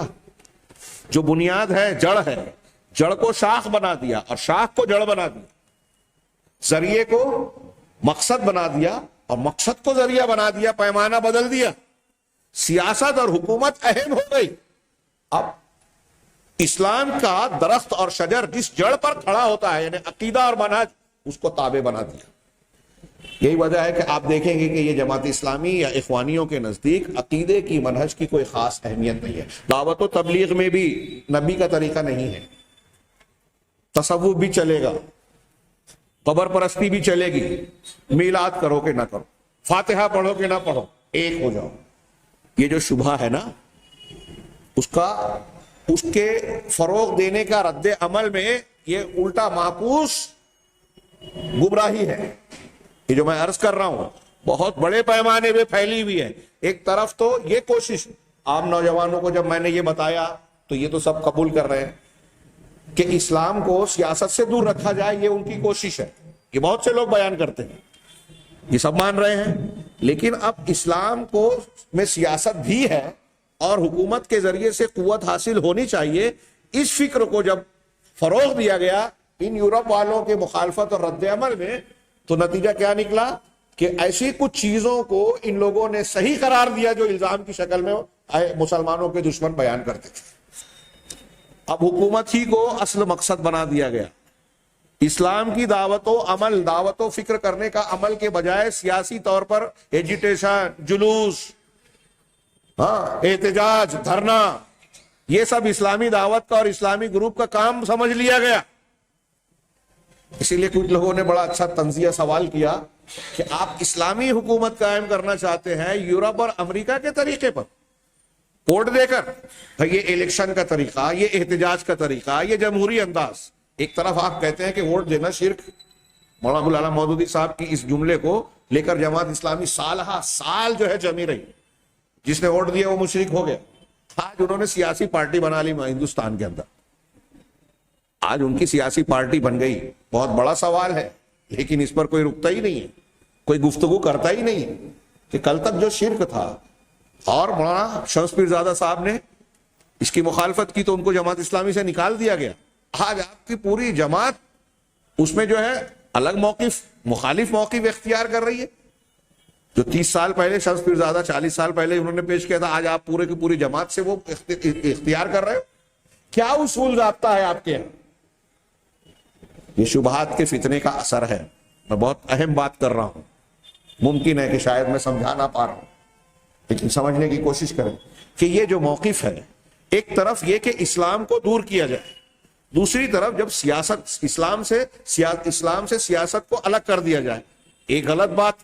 لیکن ایک طرف جب سیاست کو جوڑنے کی بات کی جا رہی ہے، ہماری اسلام پسند جماعتیں کچھ لوگ جو دعویٰ لے کر کھڑی ہو رہی ہیں، انہوں نے سیاست کو اصل کر کے اسلامی عقیدے اور منہج کو تابع بنا دیا. نتیجہ یہ ہے کہ ان کے یہاں عقیدہ اور منہج کوئی اہمیت نہیں رکھتی ہے. گائے بھی گابن، بیل بھی گابن، یہ بھی صحیح اور یہ بھی صحیح. اس مزاج کو دے کر دین کو پھیلانے کی بات. تو اب سوال یہ ہے، میں نے ان کے حلقوں میں یہ سوال کیا کہ درس دیتے ہیں ان اقیم الدین ولا تتفرقوا، سورہ شورا کی آیت پیش کرتے ہیں نا کہ ہم نے نوح کو، موسیٰ، عیسیٰ اور آپ کو یہ وصیت کی، یہ تعلیم دیا، اولو العزم رسولوں کا جو قرآن کی آیت میں نام ہے علیہم الصلاۃ والسلام. تو آگے کہا کیا وصیت کی؟ ان اقیم الدین ولا تتفرقوا فیہ، کہ دین کو قائم کرو اور اس میں فرقہ بندی نہ کرو. تو اب انہوں نے اس آیت کو پکڑا اور کہا کہ دیکھو دین کا قیام ہمارا فریضہ ہے، اقامت دین، اور اقامت دین کے لیے طاقت کی ضرورت ہے، حکومت کی ضرورت ہے، تو حکومت حاصل کرنی ہے. اب حکومت کریں گے تو اس وقت جب مسلمانوں کے اندر طاقت ہوگی. فرقہ بندی سے ان سب مسلمانوں کی طاقت بکھر جاتی ہے، لہذا فرقہ بندی سے بچو. اب یہ جو فرقہ بندیاں ہیں یہ کیوں ہو رہی ہے؟ یار یہ مشرک ہے، یہ بدعتی ہے، اس وجہ سے فرقہ بندی ہو رہی ہے. لہذا کوئی کچھ بھی کر رہا ہے، مسلمان ہے نا، یہاں تک کہ رافضی ہے تو اس کو ہاتھ ملا لو اور دین قائم کرو. سمجھ میں آتی ہے بات؟ یہ اخوانیوں کا نعرہ تھا کہ ہم جس پر متفق ہیں اس میں ایک دوسرے کے ساتھ ہیں، اور جس میں اختلاف ہے ایک دوسرے سے معذور ہیں. عرب علماء نے کتابیں لکھی ہے اس بات کو رد کرنے کے لیے، اس بات کو کہ یہ غیر شرعی اصول ہے. اگر عقیدے میں سنت کی مخالفت میں کوئی اصول یا کوئی طریقہ کار ہے کسی کے یہاں، بدعات ہیں، خرافات ہیں، تو کیا وہ دین قائم کریں گے؟ آپ کہہ رہے ہو یہ آیت سے کہ ان اقیم الدین، دین قائم کرنا ہے، تو کون سا دین قائم کرنا ہے؟ کون سا دین قائم کرنا ہے؟ وہ دین چلے گا جس میں شرک ہو، وہ دین چلے گا جس میں بدعات ہوں، جس میں خرافات ہوں. دنیا کے تاریخ کے جناب محمد رسول اللہ صلی اللہ علیہ وسلم نے یا کسی بھی نبی نے کسی شرک کو قبول کیا ہو؟ بتاؤ کہ اتحاد اتفاق کی ضرورت ہے اس لیے شرک چلے گا. شرک اکبر تو چھوڑیے، شرک اصغر پر بھی اللہ کے نبی صلی اللہ علیہ وسلم، انبیاء خاموش نہیں رہے. اور آپ کوئی میلاد پڑھے کہ نہ پڑھے، فاتحہ پڑھے کہ یعنی دوسرے لفظوں میں شرک کرو کہ مت کرو، ایک ہو جاؤ. یہ اسلام نہیں ہے، یہ دین نہیں ہے. یہ دونوں پہلو غلط ہیں. یہاں فی الحال ہمارا سامنے جو موضوع ہے میں اس کی طرف آؤں. ہاں، اس ضمن میں ایک اور بھی بات کہہ دوں کہ یہ جو پروپیگنڈا پھیلایا جاتا ہے کہ جدید تقاضوں کی تکمیل نہیں کرتا، یا اسلام کے سائے میں مسلمانوں کے یا اسلامی سماج کی ضروریات، مسائل حل نہیں ہو سکتے، یہ دعویٰ ایک طرف دیکھیے اور پریکٹیکل میں دیکھیے. میں ایک بات کہنے جا رہا ہوں، آپ معلومات لیجئے، نیٹ کا زمانہ ہے. آپ سروے رپورٹس دیکھیے کہ دنیا کے کس ملک میں گناہ اور جرائم کی کیا شرح ہے، تو آپ کو یہ ملے گا اللہ کے گھر میں کہہ رہا ہوں کہ جس دنیا کے جس ملک میں اسلامی نظام جتنا زیادہ قائم ہے، قرآن حدیث کے احکامات کو قانون کی شکل میں جتنا زیادہ اختیار کیا گیا ہے، اتنا زیادہ وہاں آپ کو جرائم کم ملیں گے، اتنا زیادہ وہاں کے عوام امن میں ملیں گے، اور سب سے زیادہ روئے زمین پر بلا کسی تردد اور شک شبے اور تردید کے جھجک کے ہم یہ کہہ سکتے ہیں کہ پوری دنیا میں سب سے زیادہ پرامن ملک سعودی عرب ہے آج کی تاریخ میں، اور برسوں سے۔ کیوں ہے؟ یہ ہمارے یہاں لوگ بولتے نا کہ مسلمانوں کو سب سے زیادہ ہندوستان میں یا فلاں جگہ اور فلاں جگہ حقوق حاصل ہے۔ کیسے حاصل ہے؟ اب اگر ایک پیش کیا جائے تو کوئی یہ کہے کہ بھئی وطن سے محبت نہیں ہے، یہ وطن سے محبت والی بات نہیں ہے کہ آپ حقائق پیش کریں، مخالفت نہیں ہے یہ۔ آج جو لوگ احتجاج کر رہے ہیں کسان، وہ کہہ رہے ہیں کہ جو قانون پاس کیا گیا ظالمانہ ہے، تو کیا ان کو وطن کا دشمن مان لیا جائے؟ نہیں۔ بتائیے یہاں جان مال عزت و آبرو محفوظ ہے، ہمارا وجود ہر وقت سوالیہ نشان کے اندر میں ہوتا ہے کہ نہیں؟ آج کیا حالات ہیں مسلمانوں کے؟ اور یہ صرف ہندوستان کی بات نہیں ہے، دوسرے مقامات پر بھی اس قسم کے بڑے مسائل درپیش ہیں۔ پوری دنیا میں سب سے زیادہ امن چین سکون کہیں ہے تو سعودی عرب میں، اور یہ بات ان لوگوں کو جو یہ پھیلاتے ہیں بڑی کھلتی ہے۔ آپ کو یہ پتا ہونا چاہیے، معلوم ہوگا، پڑھا ہوگا کہ باقاعدہ مغربی طاقتوں نے کچھ لوگوں کو، اپنے خریدے ہوئے مسلمانوں کو سعودی عرب بھیجا کہ وہاں جرائم کریں، ہاتھ نہ آئے، ایسی مشق اور تربیت لے کے جائیں کہ جرم کریں، وہاں چوریاں کریں، کیونکہ جب یہ بولا جاتا ہے کہ سعودی عرب میں چوری نہیں ہوتی، دکان کھلی چھوڑ کے لوگ نماز کے لیے چلے جاتے ہیں، سامان خرید کے جو ہے ڈیوائیڈر پر رکھ کے چلے جاتے ہیں کہ ہم نماز پڑھ کے آئیں گے، اٹھا کر لے کے جائیں گے، ایسا تحفظ کہیں نظر نہیں آتا۔ تو یہ کیا بات ہے؟ یہ یورپ والے جو جمہوریت کی خوب تعریف کرتے ہیں، ان کو کھلتی تھی یہ بات، لہذا ان کو یہ دکھانا تھا کہ نہیں سعودی عرب میں بھی چوری ہوتی ہے، ڈکیتی ہوتی ہے، دھماکے ہوتے ہیں، کچھ لوگوں کو خریدا، تیار کیا، تربیت دی، بھیجا، اور یہاں اس قسم کے جرائم کا آغاز کیا۔ آج کی تاریخ میں گزشتہ چند سالوں کے مقابلے میں اب وہاں کچھ جرائم ہو رہے ہیں، اور یہ جو ہو رہے ہیں یہ کروائے جا رہے ہیں، ہو سکتا ہے ہوتے بھی ہوں، بعض لوگ کرتے بھی ہوں، ہاں، لیکن نشے کے معاملے میں، زنا کے معاملے میں، چوری کے معاملے میں، دیگر جرائم کے معاملے میں سب سے کم شرح سعودی عرب میں نظر آئے گی۔ ہم لوگ کہتے ہیں وہاں بولنے کی آزادی نہیں ہے، ہمارے مسلمان بھی اکثر بولتے ہیں ارے وہاں تو لکھا ہوا خطبہ پڑھتے ہیں، آپ اپنی طرف سے تقریر نہیں کر سکتے۔ ٹھیک ہے، تھوڑی دیر کے لیے مان لیں، ایسا مان لیا جائے، ہر جگہ ایسا نہیں ہے، خاص موقعوں اور خاص مقامات پہ ہوتا ہے، اور ہر جگہ آج جتنی بھی ہائی فائی اقوام متحدہ میں لوگ لکھ کر تقریر کرتے ہیں، لکھی ہوئی تقریر کرتے ہیں، کیوں؟ اس کے اسباب ہیں، وقت کا لحاظ، ضروری باتیں نکات کا پیش کرنا، مقررہ وقت کے اندر بات کو سمیٹنا، جانبی اور ایسی بات جس میں جیسے ہم لوگ، میں بیان کر رہا ہوں، بہت سی باتیں جو پہلے سے سوچی نہیں ہے، موضوع سے ہٹ کر ہے، کچھ آ جاتی ہیں، ایسی باتوں سے بچنا یہ مہذب اور اعلیٰ مقامات کا ایک تقاضا ہے۔ جتنی بڑی جگہ جائیں اتنا زیادہ آپ کو یہ اہتمام ملے گا، لیکن اس کو سعودی عرب میں جو ہے عیب بنا کر پیش کیا۔ آپ نہیں کہہ سکتے فلاں نے کہا تو جیل میں چلا گیا۔ دین کے اعتبار سے سب سے زیادہ اعتراض کی گنجائش وہاں ہے، علماء کی سب سے زیادہ وہاں سنی جاتی ہے سعودی عرب میں۔ حکومت علماء اور پولیس کی بنیاد پہ چل رہی ہے۔ یہ امریکہ کی اسٹڈی ہے کہ کیوں سعودی عرب کی حکومت اتنی مقبول ہے، تو کہا ایک طرف پولیس بھی اس کی وفادار ہے، اور اخلاق والی، دنیا کے سب سے زیادہ با اخلاق پولیس آپ کو ملے گی، اور دوسری طرف علماء بھی اس کے ساتھ ہیں، کیونکہ دین کی جو ہے وہ قیادت ہے وہاں۔ اب میں یہ عرض کرنا چاہتا ہوں کہ وہاں آپ کو یہ نظر آئے گا کہ سب سے زیادہ امن ہے۔ آپ فرض کر لو تھوڑی دیر کے لیے جو اعتراض ہم بھی کرتے ہیں ہمارے مسلمان، ارے وہاں تو بولنے کی آزادی نہیں ہے، آپ کو بولنے کی آزادی ہندوستان میں ہے، تو آپ بول کے کیا حاصل کریں گے؟ فساد ہوا، آپ کا کارخانہ جل گیا، دکان جل گئی، لوٹ لیے گئے۔ اب آپ بول کے تقریر کرو، خوب لمبی لمبی اشعار پڑھ لو، تقریر کر لو، اعتراض کر لو، دوڑ دھوپ کر لو، کارخانہ نہیں بنا، گھر نہیں بنا۔ تو آپ اپنا کارخانہ محفوظ چاہتے ہیں، اپنی جان کا تحفظ چاہتے ہیں، یا آپ بولنے کی آزادی چاہتے ہیں؟ ابھی وہ آزادی ہے کتنی پابندی ہے وہ ایک الگ بحث ہے، میں اس پر نہیں کہہ رہا ہوں کہ واقعی ویسا ہے جیسا بیان کیا جا رہا ہے. ٹھیک ہے کچھ رکاوٹیں ہیں اور دنیا میں ہر جگہ رکاوٹیں ہیں. سچ بولنے پہ ہندوستان میں آدمی اریسٹ ہو رہا ہے. NRC CAA کی تحریک چلانے والے قانون کے دائرے میں جن لوگوں نے محنت کی ان کو اریسٹ کیا جا رہا ہے، ان کی ضمانت اور بورڈ پر جو ہے کیس نہیں آتا. اور حکومت کا آدمی ہے تو دھماکے کیے، مسجد توڑ دیا، قومی مسائل میں جو ہے اس کا معاملہ آ گیا. ارنب مکھرجی اور ایسے کئی لوگ، پرگیہ سنگھ ٹھاکر، وہ آزاد ہیں، ان کو ترقی مل رہی ہے. دو طریقے کا کہاں ہے انصاف؟ جہاں انصاف نہیں ہے وہ پرامن ہے، یا جہاں انصاف ہے وہ پرامن شہ ملک کہلائے گا. پوری تاریخ میں آپ دیکھیں گے جس طرح سے مسلمانوں نے اپنی قوت اور طاقت کے ساتھ دوسروں کے ساتھ انصاف کا برتاؤ کیا ہے، کوئی دوسری قوم میں ایسی بڑی مثالیں کچھ ملے گی، لیکن مجموعی طور سے مسلمانوں کا کوئی مقابلہ نہیں کر سکتا. کیوں؟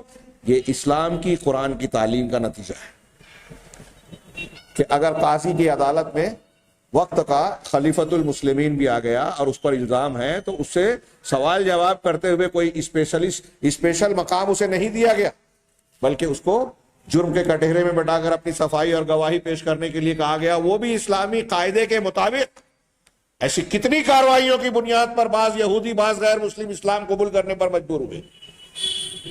یہاں پہ بے جھول قسم کا انصاف ہے. بہرحال تھوڑی بات طویل ہو گئی، لیکن یہ طوالت کے لائق ہے، مطالعے کے لائق ہے کہ ایک طرف یہ پروپیگنڈا کیا جاتا ہے کہ اسلام جو ہے جدید حالات اور مسائل کا حل کرنے کی صلاحیت نہیں رکھتا، جبکہ دنیا میں خود اگر آپ تحقیق کریں گے تو یورپ کے بہت سارے محققین نے، فرانسیسی ایک ماہر قانون نے ایک کانفرنس کے اندر کانفرنس میں کہا کہ میں نے جب قرآن کا حدیث کا مطالعہ کیا اور جدید مسائل کے سلسلے میں مسلمان علماء نے قرآن و حدیث کے مطابق جو مسائل حل کرنے کے لیے اصول ضابطے مستنبط کیے، استخراج کیا، تو میں حیران رہ گیا کہ 1400 سال پہلے نازل ہونے والی کتاب اور محمد صلی اللہ علیہ وسلم کی پیش کردہ لائی ہوئی تعلیمات میں اتنی زبردست صلاحیت ہے قانون کو اور دفعات وار قانون کو نکالنے کے سلسلے میں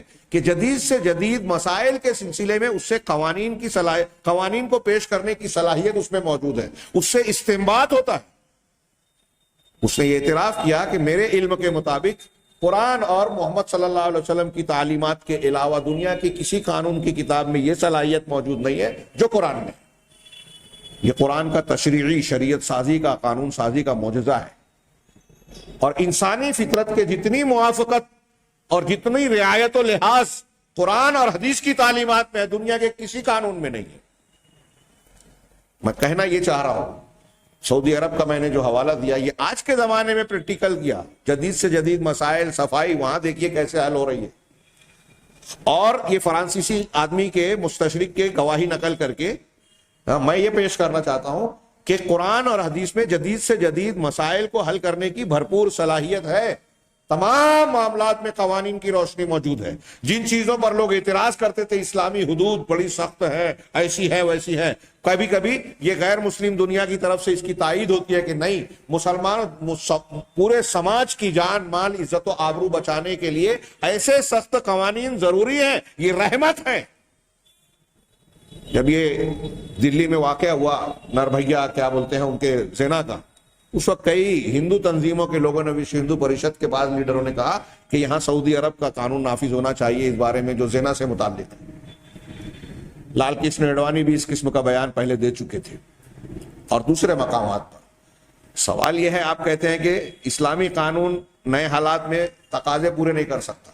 آپ کا قانون لوگوں کی جان مال بچا رہا ہے، لوگوں کو امن دے رہا ہے، سماج کو چین سکون دے رہا ہے. یہاں وہ جو پروفیسر ٹائن بیٹ کا جواب دیتے ہوئے محمد سعید نے کہا تھا کہ اس وقت بھی محمد صلی اللہ علیہ وسلم کے زمانے میں بھی ایک عورت کے مسائل کے ساتھ تھی، اس کے مسائل حل کیے. آج کے زمانے میں بھی عورتوں کے مسائل حل کرنے میں سب سے پیش اسلامی تعلیمات ہے. سب سے زیادہ ان کو حقوق اور عزت دینے والا دین یہی ہے. آج کے زمانے میں بھی اسلام ہر حقدار کو حق دینے کی صلاحیت صرف یہی دین رکھتا ہے. لیکن اس کو گھما پھرا کر پیش کیا جاتا ہے، اور مسلمان جاہل انسان بھی، نئے طبقے کے لوگ بھی جو جدید ماحول میں جیتے پلتے بڑھتے ہیں، وہ متاثر اور مرعوب ہو کر یہی سمجھتے ہیں کہ اسلام کے اندر آج کے زمانے کا ساتھ دینے کی صلاحیت موجود نہیں ہے۔ آگے یہ کہتے ہیں وَمِن شُبَهِهِمْ أَيْضًا فِي رَفْضِ الشَّرِيعَةِ، اور کہہ رہے ہیں کہ شریعت کو رد کرنے کے سلسلے میں ان کے شبہات میں سے ایک شبہ یہ ہے کہ وہ یہ لوگوں کے سامنے پیش کرتے ہیں کہ مغرب کی دنیا جو ہے، جو ترقی اور تہذیب و تمدن کے اعلیٰ مقامات پر آگے بڑھتی چلی گئی، بلندی پر چڑھتی چلی گئی، اور اس کے سیاسی اور سماجی اور اداری معاملات، حکومت کے معاملات میں جو تنظیم، جو ترتیب اور جو اچھائیاں آئی ہیں، وہ کلیسا کے کہنوتی، یعنی آج کہنوت جو کا لفظ استعمال کیا انہوں نے، یوں کہہ لیجیے نجومی کا پیشہ یا درجہ اس کو کہتے ہیں، اس کا عام ترجمہ ملا گیری والا، عیسائی ملائیت، ملائیت کے دائرے اور دین سے نکلنے کے بعد ہی یہ ترقیات ہوئی ہیں یورپ میں۔ یہ بات اس سے پہلے بھی میں نے ضمناً بیان کی تھی کہ یہ دعویٰ وہ کرتے ہیں کہ یورپ نے ترقی کب کی؟ جب کلیسا اور مذہب سے انہوں نے دامن چھوڑا، ہاتھ ہٹایا۔ لہذا اب وہ کیا کہتے ہیں؟ وَانْطَلَقَ حُرًّا مِنْ قُيُودِ الدِّينِ، اور یورپ اور مغربی دنیا دین سے آزادی حاصل کر لی، اس کی پابندی سے اپنے آپ کو، اپنی جکڑ بندی سے نکال لیا۔ اب اسی بنیاد پر وہ کیا پیش کرتے ہیں، مسلمانوں میں کیا تبلیغ کرتے ہیں؟ فَقَانَ لِذَابًا، ہر وہ شخص جو ترقی چاہتا ہے، تہذیب و ثقافت میں بلندی چاہتا ہے، تو اس کو چاہیے کہ وہ اپنے آپ کو دین سے جوڑ کر نہ رکھے، دین اور مذہب سے اپنے آپ کو الگ کر لے۔ اگر آپ دین سے جڑے رہیں گے تو ترقی نہیں کر پائیں گے، مذہب سے جڑے رہنا، اس لیے کہ دین آزادی اور آگے بڑھنے سے رکاوٹ ڈالتا ہے، بے پیروں میں بیڑیاں ڈالتا ہے۔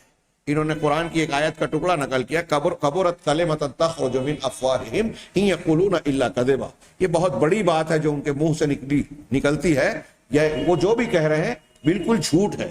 اس کا ضمنی جواب انہوں نے دیا کہ ومع ذلک، اس کے باوجود یہ بات جھوٹی ہے، غلط ہے، فریب ہے، اس کے باوجود یہ شبہ ہاں بعض کمزور عقل والے لوگوں پر اور مسلمانوں میں سے جو جاہل طبقہ ہے، نیا طبقہ، وہ چاہے کالج اور یونیورسٹی میں پڑھ رہا ہو لیکن دین سے جاہل ہے، تو جو جاہل طبقہ اور کمزور عقل والا، ہاں چمک دمک کو دیکھ کر متاثر ہو جانے اور مرعوب ہو جانے والا جو طبقہ ہے، ان پر یورپ کے لوگوں کا یہ جادو چل گیا اور وہ اس فریب میں مبتلا ہو گئے، چنانچہ وہ بھی اس کلام کو، اس بات کو اپنی زبان سے یا اپنے عمل سے دہرانا شروع کر دیے کہ ہاں ترقی کرنا ہے تو دین سے دور ہونا ہوگا۔ کچھ لوگ زبان سے بول دیتے ہیں، کچھ لوگ بولتے نہیں، پریکٹیکل عملی زندگی میں یہی کرتے ہیں کہ دین اور دینی تعلقات کنارے رکھا جائے، خاص موقعوں پہ، تہوار کے موقع پہ ہم عید کی نماز پڑھنے چلے جائیں، خاص نمازوں میں چلے جائیں، باقی ہمارا معاملہ جو ہے وہ ترقی کا اور تعمیر کا جو ہے، تعلیمی اعتبار سے، فلانے اعتبار سے، تو ہم اس میں آگے بڑھنا چاہتے ہیں، تو دینی تعلیمات یہ ملاؤں کے چکر میں ہم کو نہیں پڑھنا ہے۔ یہ بے مزاج بنایا گیا اور اس بنیاد پر علماء کی تحقیر کی گئی، علماء کے درجے کو کم کر کے بتایا گیا۔ علماء کو آپ اگر بے عزت اور کمتر سمجھتے ہیں تو اس کا مطلب آپ قرآن حدیث کی تعلیم کو کمتر اور بے عزت سمجھ رہے ہیں۔ علماء کی حیثیت ان کے شخصیت کی وجہ سے نہیں ہے، ان کے علم کی وجہ سے ہے۔ امام شافعی کا قول میں نے نقل کیا کہ اگر تم چاہتے ہو کہ انبیاء کی مجلس کو دیکھو تو علماء کی مجلس کی طرف دیکھو، اس لیے کہ وہ انبیاء کے علم کے وارث ہیں، اور علماء کی مجلس انبیاء کی خلافت کی مجلس ہے، کوئی معمولی بات نہیں ہے۔ خیر آگے بڑھتے ہوئے کہتے ہیں کہ یہ لوگ، یہ بات کچھ لوگ اپنی زبانیں سے دہراتے ہیں، وما علم هؤلاء الجهلة، لیکن ان جاہلوں کو اس بات کا پتہ نہیں ہے کہ یورپ جس دین سے بھاگا تھا، جس کو ملا گیری کہہ رہے ہیں نا، جس کو دلیل کے طور پر پیش کر رہے ہیں کہ یورپ نے جب اپنا دامن دین مذہب سے چھوڑایا تب ترقی کی، تو ایک فرق کا لحاظ رکھنا چاہیے کہ یورپ نے جس دین سے اپنے آپ کو چھوڑایا، جس پابندی کو، بیڑی کو، جکڑ بندی کو نکالا، وہ کلیسا کی خرافات تھی اور اس کی کہانتیں تھی، یعنی غلط دین تھا۔ وما كانوا علیہ من الدجل، اور جو مکر و فریب، شعبدہ بازی، کفر اور محرف تحریف شدہ دین کے نام پر لوگوں کے ساتھ جو لوٹ کھسوٹ ہوتی تھی، ان کے دین، ایمان اور پیسوں کی لوٹ مار چرچ میں، کلیسا میں چلتی تھی۔ آپ قرون وسطی کی تاریخ پڑھیے یورپ کی، حیرت میں پڑ جائیں گے کہ پادری اور چرچ کے لوگ جو ہے وہ لوگوں کا استحصال کیسے کیسے کرتے تھے۔ جرم کر کے آیا، رشوت اور پیسہ دی، گناہ معاف کر دیا، لوگوں کے پیسے کی بنیاد پر دین کا فتویٰ بدل دیا. ایسے آج کچھ مسلمانوں میں بھی ہو سکتے ہیں. ہاں تو کہا کہ یہ بگڑا ہوا دین، تحریف شدہ دین، اور جس میں کہ خرافات ہیں، ان کی ملائیت الگ تھی، ان کا دین بگڑا ہوا تھا، ہاں جو کہ اللہ کے نزدیک ناپسندیدہ ہے، رد کیا ہوا، منسوخ کیا ہوا دین ہے. فَكَيْفَ يُقَاسِ الْإِسْلَامُ، تو اب اس دین پر اسلام کو جو اللہ کا دین حق ہے اس کو کیسے قیاس کیا جا سکتا ہے کلیسا کے مقابلے میں؟ یعنی آپ سوچئے کہ کیا ہم موازنہ کرتے ہوئے یہ کہہ سکتے ہیں کہ جیسے وہاں کلیسا کے دین کو لوگوں نے اتار پھینکا اور ترقی کی، ویسے ہی اسلام کا بھی معاملہ ہے؟ کلیسا نے جس طریقے کی پابندیاں ترقی پر لگا رکھی تھی، بھائی وہاں ایسا ہوا کہ گلیلیو نے جب یہ تحقیق پیش کی کہ زمین جو ہے وہ سورج کے گرد گردش کر رہی ہے، تو چرچ کا عقیدہ تھا کہ نہیں، اس پہ حضرت عیسیٰ کے قدم پڑے تھے، ان کے عقیدے کے مطابق نعوذ باللہ اللہ کے بیٹے، لہٰذا ایسا ہو ہی نہیں سکتا کہ زمین جو ہے سورج کے گرد گردش کرے، تم اپنی بات واپس لو ورنہ تم کو قتل کر دیا جائے گا. پہلے اس نے بات واپس لی، لیکن دروازے تک جانے کے بعد واپس آیا، بچاؤ کے باوجود واپس آیا. گلیلیو غیر مسلم ہے لیکن اس کے اندر حقانیت کیسی تھی دیکھیے. آج بہت سے مسلمانوں میں نہیں ہے صحیح بولنے کی طاقت. اس نے کہا کہ تم لوگوں نے دباؤ ڈال کر مجھ سے یہ تو کہلوا لیا کہ زمین گردش نہیں کر رہی ہے سورج کے گرد، لیکن حقیقت تو وہی ہے جو میں نے بیان کی، کیونکہ میں نے مشاہدہ کیا ہے. یہ علم اور دلیل کی بنیاد پر میں کہہ رہا ہوں. نتیجے میں گلیلیو کو پھانسی کی سزا دے دی گئی. ایک سائنسی یا فلکیاتی تحقیق جو مشاہدے کے طور پر گلیلیو نے دیکھی، تحقیق کی، اسے پیش کرنے پر کلیسا والوں نے اس کو جو ہے قتل کر دیا. اور ایسے بہت ساری سائنسی تحقیقات جب سامنے آئی تو چرچ کے بنائے اور تحریف شدہ دین کی جو بخیے اکھاڑ کر پھینک دیے کہ یہ غلط بات ہے جس کو دین کے نام پر لوگوں کو پھیلا رکھا ہے. تو ان کا دین تو بناوٹی تھا، غلط تھا، اس لیے اس نے روک لگا رکھی تھی انسانی ترقی، تقدم اور تہذیب و ثقافت میں آگے بڑھنے سے. اسلام میں بھی ایسا ہے کیا؟ اگر اسلام میں کسی عالم نے اس قسم کا کوئی فتویٰ دیا جو ترقی کے راستے میں رکاوٹ والا معاملہ تھا تو یہ اس کا فتویٰ تھا، قرآن و حدیث کی تعلیم کی کمی نہیں تھی. اور دوسرے علماء نے پھر اس کو واضح بھی کیا کہ یہ فتویٰ درست نہیں ہے. بہرحال تو کیسے دین اللہ کے دین کو کنیسہ کے دین سے، خرافات سے کیسے قیاس کیا جا سکتا ہے، مقابلہ کیا جا سکتا ہے؟ اور وہ دین جو تحریف شدہ ہے، جس کے خلاف خود یورپ کے لوگ جو ہے بھڑک اٹھے. یورپ کے لوگوں میں دین اسلام، ان کے اپنے دین اور مذہب سے متعلق کئی امور میں جو ہے بغاوت کا معاملہ ہوا. وہ جو ایک جدید فرقہ بنا بعد میں پروٹسٹنٹ، اس کا جو بانی ہے، کیا نام ہے اس کا، مشہور نام، 16ویں صدی کا، اس نے جو ہے یہ سوال اٹھایا کہ بھائی آپ کہتے ہو کہ بائبل کو اگر پڑھا جائے گا اس طریقے سے، بائبل خوانی، جیسے ہمارے یہاں گھر گھر قرآن خوانی ہوتی ہے نا، ویسے وہ لوگ بائبل خوانی کرتے تھے گھروں میں برکت کے لیے، رحمت کے لیے. اور اگر کوئی مر گیا تو پادری جو ہے جا کر اس سے لکھواتے تھے، پیسے ویسے دے کے کہ اس کو جنت دے دو اور ایسا کر دو اور ویسا کر دو، جیسے ہمارے یہاں بوروں میں سنتا ہوں ایسا ہوتا ہے. تو میں نام بھول رہا ہوں، بڑا مشہور نام ہے، ابھی زبان پر آ جائے گا انشاءاللہ. تو اس نے یہ سوال اٹھایا کہ بھائی بائبل اللہ نے اتاری، انجیل اتاری تو عمل کرنے کے لیے، سیکھنے کے لیے، یا پھر اس کو تبرکن جو ہے آپ گھر میں رکھ دو، پڑھ لو تو برکت آ جائے گی اس کے لیے؟ اور نجات بائبل پر عمل کرنے سے ہوگی یا پادری کے پروانہ نجات سے ملے گی؟ یہ بنیادی سوال اس نے اٹھایا. اور پھر ایک جنگ چلی، اور نتیجے میں جب اہل مذہب کو یہ سمجھ میں آیا کہ اگر ہم اس جنگ میں آگے بڑھتے ہیں تو ہمارا عیسائی مذہب ٹوٹ پھوٹ کا شکار ہو جائے گا، اس کو دنیا رد کر دے گی، تو انہوں نے یہ چال بازی کی، کہہ رہے نہیں نہیں، حکومت، طاقت، سائنس یہ الگ ہے، دین مذہب یہ الگ ہے، انسان کا پرسنل معاملہ ہے، نجی معاملہ ہے، اس میں دخل دینے کی ضرورت نہیں، دونوں کو ملایا نہ جائے. یہ اسلام، وہ اپنے مذہب کو بچانے کے لیے انہوں نے ایسا کیا کہ سیاست اور سائنس مذہب سے الگ چیز ہے.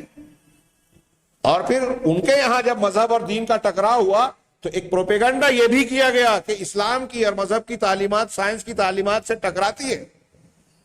لیکن تحقیقات نے، علمی تحقیقات نے آگے چلتے ہوئے یہ بھی ثابت کیا کہ قرآن حدیث کا کوئی ایک بھی معاملہ، ایک بھی بیان وہ فلکیات سے متعلق ہو، ہوا بادل بارش سے متعلق ہو، زمین اور زمین کے طبقات سے متعلق ہو، عالم نباتات عالم حیوانیات سے متعلق ہو، انسان کے جسم، اس کے اندر کی رگوں، خون، پانی یا کسی بھی چیز سے متعلق جو دنیا کی کوئی بھی حقیقت اور سائنس اور تحقیقات کے کوئی بھی شعبہ ہو، قرآن اور حدیث کا ایک لفظ بھی سائنس غلط ثابت نہیں کر سکا۔ ٹکراؤ کئی جگہ دکھایا گیا، لیکن جب تحقیقات کا قدم آگے بڑھا تو سائنس نے گھٹنے ٹیکے، سر بھی ٹیکے کہ ہاں اسلام کی پیش کردہ تعلیمات سچی ہے۔ پیغام قرآن میں ہمارے دروس کا سلسلہ جاری ہے۔ ہاں آج میں سمجھتا ہوں 30-40 دروس اس موضوع پر ہو چکے ہوں گے، جو سلسلہ جاری ہے ہمارا ریکارڈنگ کا۔ آپ جمعیت اہل حدیث کے یوٹیوب چینل پہ دیکھ سکتے ہیں کہ مختلف معاملات میں سائنسی معجزات قرآن اور حدیث کے، جدید تحقیقات 1400 سال پہلے قرآن و حدیث نے جو باتیں بیان کی تھی، آج کی تحقیقات قبول کر رہی ہے کہ واقعی 1400 سال پہلے کا یہ معاملہ بالکل درست ہے۔ اور دنیا کے بہت سارے ماہرین، عیسائی ہوں، جاپانی سائنٹسٹ ہوں یا دوسرے بدھسٹ سائنٹسٹ ہوں، ان کے سامنے جب قرآن حدیث کی ایسی تعلیمات جو ان کے فن سے متعلق تھی پیش کی گئی تو وہ حیرت زدہ رہ گئے۔ کئی نے کلمہ پڑھ لیا کہ 1400 سال پہلے دنیا کے کسی انسان کے لیے یہ ممکن ہی نہیں تھا کہ ایسی بات بیان کرے جو آج کے زمانے میں ہم کو معلوم پڑ رہی ہے۔ اس وقت دنیا، محمد صلی اللہ علیہ وسلم تو نبی امی تھے، صحرائی شخص تھے، کسی کالج اسکول میں پڑھا بھی نہیں تھا۔ دنیا کے اس وقت کے جو پڑھے لکھے اور دانشور لوگ تھے وہ بھی ان تحقیقات کو پیش نہیں کر سکتے تھے، تو محمد صلی اللہ علیہ وسلم کے لیے کیسے ممکن ہوا؟ یقیناً یہ اللہ کی طرف سے نازل شدہ دین ہے۔ یہ کوئی 1 2 5 7 8 10 چیزوں کی بات نہیں ہے۔ قرآن حدیث میں ایسے سینکڑوں علمی حقائق ہیں، تو قرآن اور حدیث کی کوئی بات سائنس سے ٹکراتی نہیں، اور جہاں ٹکراؤ دکھایا گیا بالآخر سائنس نے غلطی قبول کی کہ ہماری پہلی تحقیق غلط تھی، ہمارا علم محدود تھا۔ جب ہم آگے بڑھے تو ہمیں سمجھ میں آیا کہ قرآن ہی صحیح ہے۔ اور جن امور میں آج سائنس کہیں کہیں آنکھیں ڈالنے کی کوشش کرتا ہے اسلام کی آنکھوں میں، تو آگے چل کے ہمارا یہ یقین اور ایمان ہے کہ پھر تحقیقات آئے گی اور یہ قبول کرنے پر وہ مجبور ہوں گے کہ واقعی قرآن و حدیث ہی سچا ہے، ہماری بات غلط ہے۔ تو اس کا مقابلہ، اسلام کا مقابلہ اس انجیل والے دین سے یا دنیا کے دوسرے ادیان سے جو لوگوں کے بنائے ہوئے ہیں اس سے کیا جا سکتا ہے؟ یہی تو کھلتا ہے ان لوگوں کو۔ اسلام کی اس خوبی کو بیان کرنے سے بھی لوگ ڈرتے ہیں۔ جو ماہرین، اب میں نے بھی مائیکل ہارٹ کا کیا نام ہے، ایک مائیکل مور پروفیسر ہیں جو علم الجنین کے، بچہ ماں کے پیٹ میں پیدا ہوتا ہے اور عورتوں کے امراض کے، ہالینڈ کے ایک بڑی یونیورسٹی کے رئیس، کئی یونیورسٹیز میں اعلیٰ پوسٹ پہ، انہوں نے ایک کتاب لکھی ڈیولپنگ ہیومن۔ یہ بچوں کی پیدائش کے مراحل اس میں بیان کیے، اور ان کے کافی میں نے یہاں اپنے دروس میں کئی دروس میں بیان کیا، کچھ طویل بھی ہو گیا۔ تو انہوں نے یہ لکھا تھا کہ قرون وسطیٰ میں یہ بات کسی کو معلوم نہیں تھی۔ سعودی عرب کا جو گروپ گیا شیخ عبد المجید زندانی وغیرہ سے، ان سے اس موضوع پر گفتگو کی اور کہا کہ آپ نے اپنی کتاب میں یہ لکھا ہے 1400 سال پہلے قرآن میں یہ تھا، قرآن کی آیتیں سنائی، تو وہ حیرت زدہ رہ گئے اور پھر ان سے مطالبہ کیا کہ اپنی کتاب میں یہ بات بڑھائیے، تو انہوں نے بڑھائی بات اگلے ایڈیشن میں، اور ان کی کتاب دنیا کی 8 زبانوں میں میڈیکل اسٹوڈنٹس اور ٹیچرز پڑھتے پڑھاتے۔ دیکھیں دعوت کا کام کیسے کیا، جدید علمی سائنسی تحقیقات کی روشنی میں دین کی تبلیغ۔ موسیٰ کے زمانے میں جادو کا زور تھا، اللہ تعالیٰ نے لاٹھی دی، جادوگروں نے دیکھ کر کہا کہ یہ موسیٰ کا کام نہیں اللہ کا کام ہے، اسلام قبول کر دیا۔ آج اسلام کے سائنسی معجزات کو اگر یہ مسلمان پیش کرتے ہیں تو سائنسی دنیا کہنے پر مجبور ہوگی کہ یہ اللہ کا کلام ہے، اللہ کا دین ہے، محمد صلی اللہ علیہ وسلم یا کسی انسان کا دین نہیں ہو سکتا۔ لیکن اس کے برخلاف یہ پھیلایا جاتا ہے کہ دیکھو یہ مسلمان، یورپ نے جب مذہب کی پابندی کو گلے سے اتار کر پھینکا تب ترقی کی، لہذا مسلمان بھی اگر ترقی کرنا چاہتے ہیں تو ضروری ہے کہ وہ مذہبی پابندی سے اپنے آپ کو آزاد کرے۔ اور پھر آگے کہہ رہے ہیں کہ دوسرے کچھ لوگ ایسے ہیں،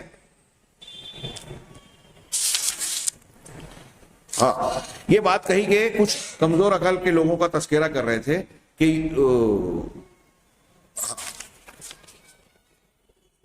یورپ میں خود اس کے خلاف تحریک چلی اور پھر بالآخر مذہب کو بچانے کے لیے یہ دعویٰ کیا گیا کہ مذہب انسان کا نجی معاملہ ہے اور سائنس اور حکومت الگ چیز ہے۔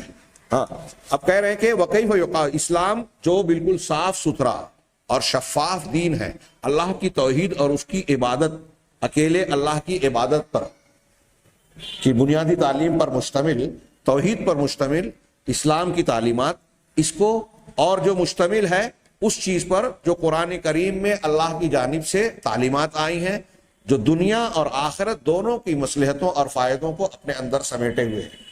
قرآن کی تعلیمات، اللہ کی تعلیمات. ہاں، وما جاء به رسول صلی اللہ علیہ وسلم من الشریعۃ الکاملۃ من عند اللہ، اور جو رسول صلی اللہ علیہ وسلم لائے ہیں اللہ کے پاس سے کامل شریعت اور اعلیٰ ترین بلند ترین اخلاقی اقدار پر مشتمل تعلیمات. پریکٹیکل بھی آپ نے پیش کیا، آپ سے بہتر اخلاق، جامع اخلاق والا دنیا میں کوئی پیدا نہیں ہوا اور ہوگا بھی نہیں. ہاں، کہا التی بہارت العدو قبل الصدیق بالادیان المحرفۃ القائمہ علی الخرافہ. کہہ رہے ہیں کہ یہ ایسی جامع اور فطری تعلیمات ہیں، اسلام کی ایسی خوبیاں ہیں جس نے دوست سے پہلے، مسلمان دوستوں سے پہلے دشمن لوگوں کو جو کہ تحریف شدہ دین کو ماننے والے ہیں، جو ان کے یہاں خرافات، شعبدہ بازی اور اللہ عز و جل کے ساتھ کفر ہے، اس کے مقابلے میں جب انہوں نے موازنہ کیا تو خود انہوں نے قبول کیا کہ اسلام کی یہ تعلیمات بڑی صاف ستھری ہے، فطری ہے، انسان کی دنیا اور آخرت کی مصلحتوں کو سمیٹے ہوئے. یہ دشمنوں میں قبول کرتے ہیں، اور ہمارے خلاف جو پروپیگنڈا کیا گیا اس کی بنیاد پر بعض جاہل مسلمان، جاہل سے مراد وہ پڑھے لکھے بھی مراد ہے جو دین پر بڑی بڑی ڈگریاں لینے کے بعد قرآن حدیث پر اعتراض کرتے ہیں، اس لیے کہ قرآن و حدیث کے بارے میں وہ جاہل ہیں اور یورپ کے فلسفوں اور اس کے پروپیگنڈوں سے متاثر ہیں.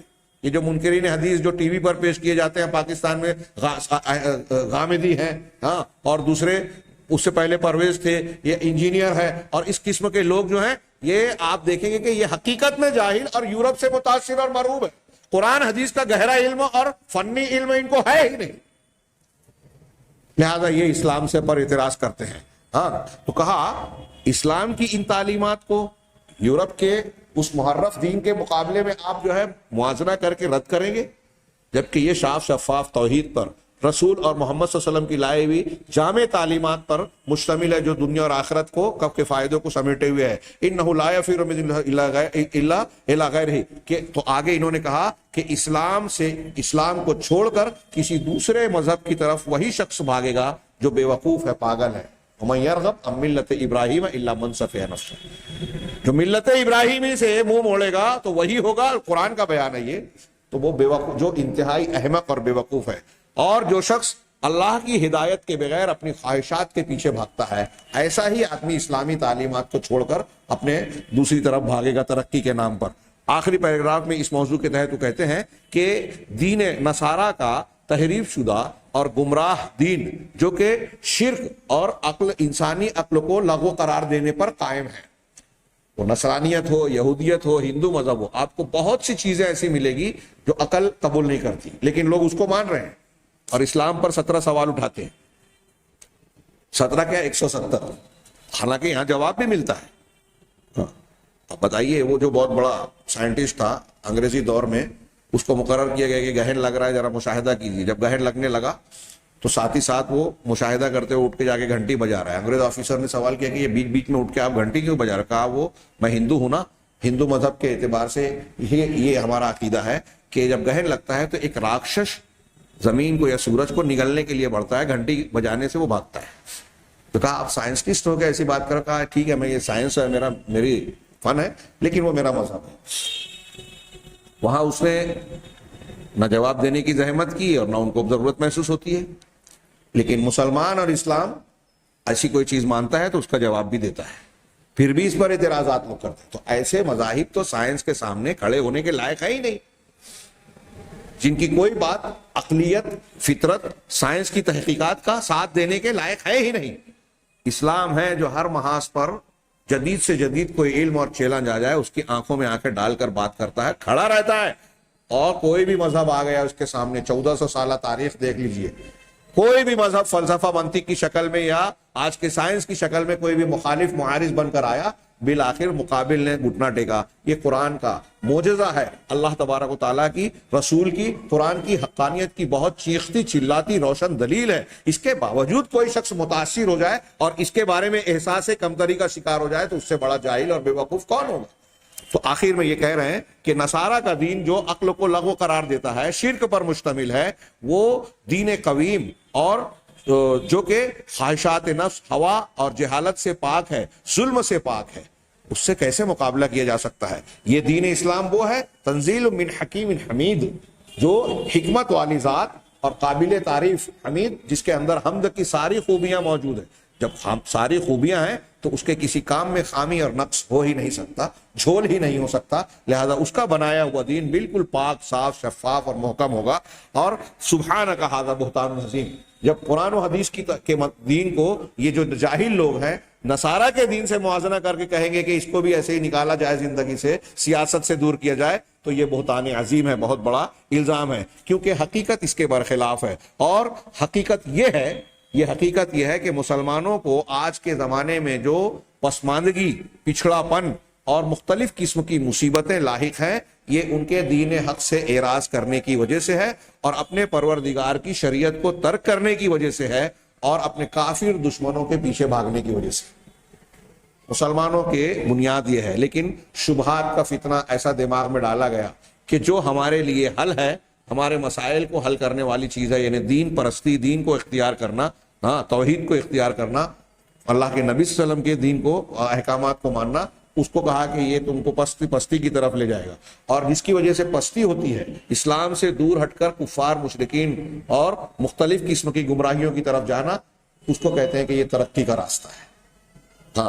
آگے دو موضوع ہے، میں یہ موضوع چاہتا تھا کہ آج ہی بیان ہو جائے، لیکن وقت زیادہ ہو گیا۔ کہ 5ویں نمبر پر انہوں نے کہا کہ عورتوں کے احکام سے متعلق جو ہے شبہات کو ابھارنا، اور مسلمان خاندان کے بارے میں فساد پیدا کرنا، بگاڑ پیدا کرنا، مسلمان سماج میں خاندان، اس کو انہوں نے تھوڑا سا تفصیل سے بیان کیا، اور یہ تمہید میں کہا کہ اس عورتوں سے متعلق اسلامی احکامات اور تعلیمات کو، یا مسلم عورتوں کو غیر مسلموں نے، مسلم دشمن دانشوروں نے جتنا زیادہ نشانہ بنایا ہے، کسی اور چیز کو نہیں بنایا، اور الگ الگ ٹاپک تھے۔ اس کے بعد ایک ٹاپک یہ بھی ہے کہ اسلامی اقتصاد پر بھی حملہ کیا گیا۔ میں اس لیے یہ عنوان بتا رہا ہوں کہ اس کی بھی اہمیت کا ہم سب اندازہ کریں، کہ آج ہمارے یہاں یہ بھی بولا جاتا ہے کہ سیاست میں ہمارے یہاں مزاج ہے کہ دین نہیں چلے گا، ایسی طریقے سے عورتوں کے سلسلے میں ہمارے یہاں مزاج ہے کہ ارے وہ پردہ، وہ پابندی اسلام کی نہیں چلے گی، یہ سب پھیلایا ہوا ہے۔ اسی طریقے سے اقتصادیات میں بہت سارے مسلمان آج کہتے ہیں ارے یار اگر پابندی کریں گے اسلامی تعلیمات کی تو ہم مالی طور سے ترقی نہیں کر پائیں گے، تھوڑی بے ایمانی کرنا پڑے گی، پک پھنی مارنی پڑے گی، سودی لین دین کرنا پڑے گا۔ یہ بھی پروپیگنڈا اور کوشش ہے۔ یہ بتایا گیا کہ نہیں، اسلامی اقتصادیات سے آپ ترقی نہیں کر سکتے، لہذا نتیجے میں جو اسلام نے حرام کیا ہے اس کو حلال بنا لیا جائے، اور جو حلال کیا اس کو حرام بنا لیا جائے۔ انشاءاللہ آئندہ دروس میں اس کی کچھ تفصیلات آئے گی۔ یہاں آپ ایک سوال، آخر جملہ، کہ شبہات کے فتنے کے تحت میں یہ گفتگو کیوں کر رہا ہوں؟ یہ شبہات ہی ہیں کہ اسلامی تعلیمات کے متعلق ہم اس فکر میں مبتلا ہو جائیں کہ یہ تعلیمات صحیح نہیں ہیں، اور جب آپ کسی قرآن حدیث کی کسی تعلیم کو غلط مانتے ہیں تو یہ کفر ہے۔ اللہ اور رسول کے حکم کو ناپسند کرنا کفر ہے، آدمی اس سے کافر ہو جاتا ہے۔ اللہ تعالی ہمیں ہر قسم کے کفر اور شرک اور گمراہی سے بچائے۔ وآخر دعوانا ان الحمد للہ رب العالمین، والصلاۃ والسلام علی سیدنا محمد۔